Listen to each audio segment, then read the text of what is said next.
विवेक, meeting को लेकर क्या अपडेट है? कौन कौन पहुंचा है मीटिंग के लिए? जी, मीटिंग के लिए देखिए लगातार जो है यहाँ पर लोगों के आने का सिलसिला, विधायकों के आने का सिलसिला शुरू हो गया है। आलमगीर आलम यहाँ पहुंच चुके हैं, अन्य दूसरे विधायक भी लगातार पहुंच रहे हैं। और मैं उधर बता दूं कि राज्यपाल भी रांची पहुंच चुके हैं। तो जैसे ही वहाँ से ये राज्यपाल वहाँ से ये जो है ऑफिशियल लेटर जारी करते हैं, ये जो फैसला आया है उसे जारी करते हैं, तो उसके बाद यहाँ पर बैठक आयोजित की जाएगी। एक एक करके जो आने का सिलसिला है विधायकों का, वो यहाँ पर मुख्यमंत्री आवास में शुरू हो गया है। जी रमन, एक अहम सवाल के साथ आपके पास आ रही हूं। आप देखेंगे एक लंबी लिस्ट है, जिस सरकार में जिस नेता ने जो भी भ्रष्टाचार किया है वो किसी न किसी दिन उजागर हुआ है, और जब उसकी जड़ी खंगाली गई है, जांच हुई है, तो उस भ्रष्टाचार ने ही उनकी कमर को तोड़ा है, अच्छू की छवि को धूमिल किया है।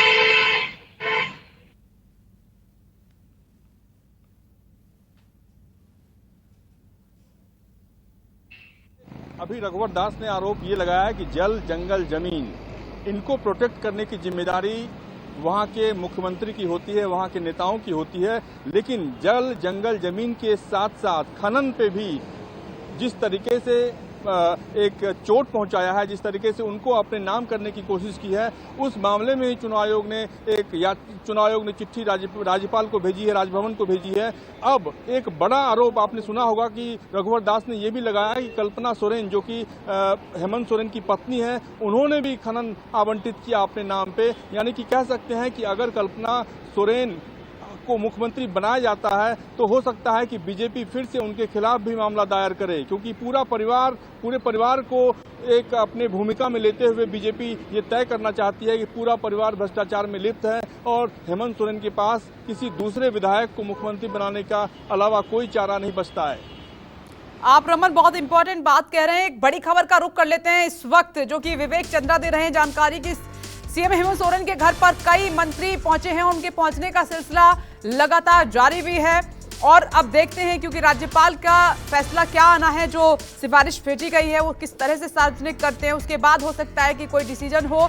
विवेक, कई मंत्री पहुंच चुके हैं वहां पर। जी, यहाँ पर कई मंत्री पहुंच चुके हैं। ये पहुंचने का सिलसिला जो है लगातार जारी। हम आपको दिखाना चाहेंगे, ये जो है मुख्यमंत्री आवास, आप देख सकते हैं मुख्यमंत्री आवास पर जो पूरी तरह से गहना-गहनी है वो बनी हुई है यहाँ पर। और जो मुख्य द्वार है, इसमें हमेशा मीडिया कर्मियों का प्रवेश हुआ करता था, लेकिन आज जो है मुख्य द्वार पर मीडिया कर्मियों का प्रवेश वर्जित कर दिया गया है। मीडिया कर्मियों को भी अंदर जाने की इजाजत यहाँ से नहीं दी जा रही है। और लगातार यहाँ जो है विधायकों का सिलसिला आने का जारी है, मंत्रियों के आने का यहाँ पर सिलसिला जारी है। जी, हो सकता है कि इसके बाद कोई बड़ा फैसला लें। विवेक, जिस तरीके से रमन कह रहे हैं कि हेमंत सोरेन की पत्नी का भी नाम सामने आ रहा है, तो जाहिर सी बात है कि अगला कोई फैसला वो ऐसा नहीं लेंगे जो फिर से विवादों में आ जाए। सोच समझ के ही उनको अगला कदम उठाना होगा हेमंत सोरेन को। एकदम ठीक कहा कि जो है पूरी तरह से जो परिवार है, सारे परिवार के जो सदस्य हैं, उन पर कहीं न कहीं से जो है वो भ्रष्टाचार के मामले हैं। और ऐसे में जो फैसला होना है वो बड़ा ही सोच विचार कर उनको लेना पड़ेगा। इसमें सबसे बड़ा संकट ये है कि हेमंत अगर ये फैसला लेते हैं कि परिवार से बाहर जाते हैं, तो उन्हें ये देखना पड़ेगा कि जो एक नीतीश कुमार के साथ जो हुआ था, मांझी वाला जो प्रकरण हुआ था, कहीं वो फिर से न दोहरा जाए। तो ये एक संकट उनके सामने खड़ा है। और अगर परिवार की बात वो करते हैं, परिवार से कोई ऑप्शन चुनते हैं, तो उनके पिता के ऊपर जो है वहाँ भी उनपे भी तलवार लटकी हुई है। इनके भाई के ऊपर अभी हाल में फैसला आना है और इन पर भी जो तल है वो कुछ ही मिनटों में साफ हो जाएगा। कहीं न कहीं पूरा परिवार जो है वो लिप्त है, और ऐसे में इन्हें जो फैसला लेना होगा काफी सोच समझकर, सूझबूझ से ये फैसला करना पड़ेगा। जी, और इसीलिए रमन, इससे पहले जब मैं आपसे बात कर रही थी कि इन सब बातों को, एक तो परिवारवाद का आरोप लग रहा है, दूसरा फैमिली के कई मेंबर्स का नाम इस तरीके से भ्रष्टाचार में है, तो क्या फैमिली से बाहर भी कोई व्यक्ति ढूंढा जा सकता है, क्योंकि वो बचना चाहेंगे इस तरीके की कंट्रोवर्सी से?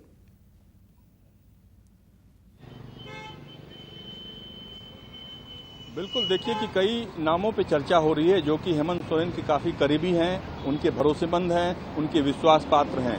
हेमंत सोरेन जब भी ये फैसला करेंगे कि मुख्यमंत्री पद से इस्तीफा देने के बाद क्या वो फिर से यूपीए विधायक दल के नेता बनते हैं और फिर से सरकार बनाने का दावा पेश करते हैं, या अपनी पत्नी को मुख्यमंत्री बनाते हैं। लेकिन जिस तरीके से रघुवर दास ने कहा कि उनकी पत्नी के नाम पे भी खनन घोटाला का मामला चल रहा है, या अगर उनको मुख्यमंत्री बनाया जाता है तो वो इस मामले को आगे परस्यू कर सकते हैं। ऐसे में हेमंत सोरेन के पास इसके अलावा कोई दूसरा चारा नहीं बचता है कि वो अपने विश्वास पात्र किसी व्यक्ति को मुख्यमंत्री पद के लिए आगे करें। जिनका भरोसा विधायकों के बीच में भी है, जो परिवारवाद का आरोप उन पर लगातार लगता रहता है, उस परिवारवाद के आरोप से भी वो बच सकते हैं और साथ ही साथ पर्दे के पीछे से सरकार भी चला सकते हैं। इसलिए बड़ी गुंजाइश इस बात की है कि हेमंत सोरेन जब भी ये फैसला करेंगे कि अगला मुख्यमंत्री कौन होगा, उस फैसले के पीछे तमाम तरह की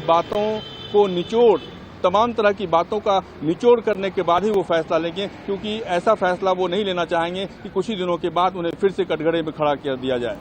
और फैसला इसलिए भी नहीं लेना चाहेंगे यहाँ पर रमन की आने वाले इलेक्शन में, क्योंकि जनता तो देख ही रही है, कोई ऐसा फेस हो सीएम बना रहे जिससे पार्टी को नुकसान हो तो वो कहीं ना कहीं एंटी भी जाता है, तो इन सब से भी वो बचने की कोशिश करेंगे।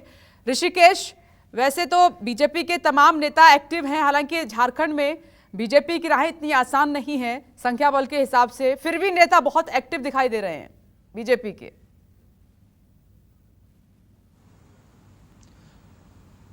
बिल्कुल विपनेश, देखिए चूंकि हेमंत सोरेन ने इसके पहले एक कोशिश की थी कि यहाँ गृह मंत्री से मुलाकात की थी राष्ट्रपति चुनाव के ठीक पहले, और राष्ट्रपति चुनाव में द्रौपदी मुर्मू का समर्थन किया था झारखंड मुक्ति मोर्चा ने, जबकि वो वहाँ कांग्रेस के समर्थन से सरकार चला रही है। 18 विधायक हैं वहाँ 81 में से, और 48 जिसकी संख्या है।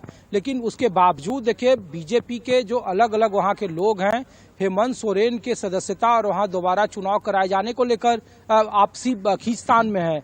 वहाँ का एक बड़ा जो समर्थक था वो इस बात की हिमायती था कि जेएमएम के साथ सरकार बनाया जाए बीजेपी को लेट करके, जबकि दूसरे गुट का मानना था कि अगर ऐसा करेंगे तो फिर 2024 में उन्हें बड़ा नुकसान होगा।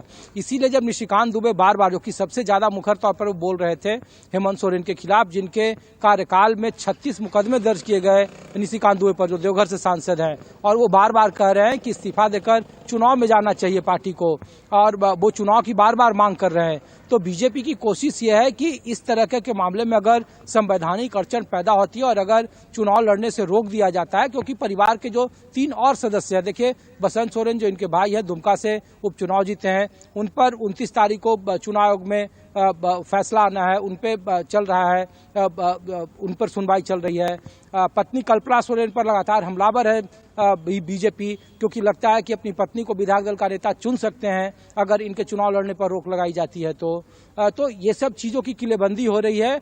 और इसीलिए बीजेपी की ये कोशिश है कि जब तक फैसले की कॉपी ना आ जाए, क्योंकि देखिए अभी तक राजभवन के जो हमारे सूत्र जानकारी दे रहे हैं, गवर्नर वहां पहुंचेंगे, उनकी मौजूदगी में सीलबंद लिफाफा खोला जाएगा और फिर आदेश की कॉपी उन्हें भेजी जाएगी, क्योंकि ये नियम कहता है कि जो उसमें एप्लीकेंट है उसको एक एक कॉपी भेजी जाती है। एक बीजेपी के वहाँ के लोकल जो स्थानीय वहाँ का एप्लीकेंट था बीजेपी पार्टी, उसको भेजा जाएगा, जिसके चिट्ठी पर यह कार्रवाई हुई है और जिस पर ये पूरा चुनाव मामला चला है।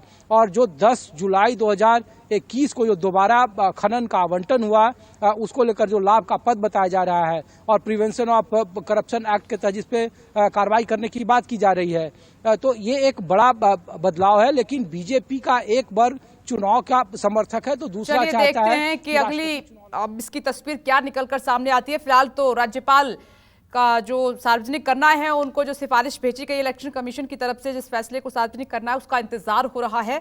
बहुत जल्द बड़ी खबर आपको देंगे। आप सभी का बहुत बहुत शुक्रिया। नमस्कार, मैं हूं मानक गुप्ता। अगर आपको हमारा ये वीडियो पसंद आया हो तो इसे लाइक और शेयर जरूर करें, और हां, हमें सब्सक्राइब और फॉलो करना ना भूलें ताकि आप देश और दुनिया की कोई खबर मिस ना करें। तो जुड़े रहिए हमारे साथ और देखते रहिए न्यूज़ 24।